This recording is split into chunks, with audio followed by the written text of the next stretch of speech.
নিজের জন্য একটি নোট। নিজেকে সুখী হতে দাও। আমি জানি তুমি কতগুলো হৃদয় ভাঙা কষ্ট পেরিয়ে এসেছ, আর কতটা দুঃখ তুমি নীরবে বুকে জমিয়ে রেখেছ। জানি অনেক সময় তুমি নিজের মূল্য নিয়ে প্রশ্ন করো, মনে হয় কোনো কিছুতেই তুমি যথেষ্ট নাও।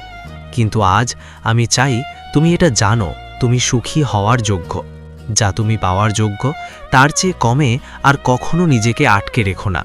নিজেকে আরও বেশি করে মূল্য দিতে শেখো। নিজেকে ভালোবাসো, সম্মান করো। অন্যদের খুশি করার জন্য নয়, নিজের কাছে গর্ব করার জন্য নিজের সেরা রূপটা হও। ধীরে ধীরে নিজের ভেতরে ভালোবাসার বীজ বনে দাও, যেন কখনো তা ঘৃণায় পরিণত না হয়। নিজের মূল্যটা দেখো। এতদিন তুমি নিজের সাথেই সবচেয়ে বেশি অন্যায় করে এসেছ। তুমি যেমন অন্যদের প্রতি দয়ালু, তেমনি নিজের প্রতিও দয়ালু হতে ভুলো না। মনে রেখো, তুমি অমূল্য। তুমি যে কষ্টগুলো পেয়েছ, যে যন্ত্রণা এতদিন সহ্য করেছ, তার কোনোটারই তুমি যোগ্য ছিলে না। নিজেকে সুস্থ হওয়ার সুযোগ দাও। সব কিছু ভেঙে যাওয়ার জন্য নয়, তুমিও নাও। জানি এখনও সহজ লাগছে না। অনেক দিন ধরেই তুমি বিশ্বাস করে এসেছ তুমি কখনো ঠিক হবে না, কখনো সুখী হতে পারবে না।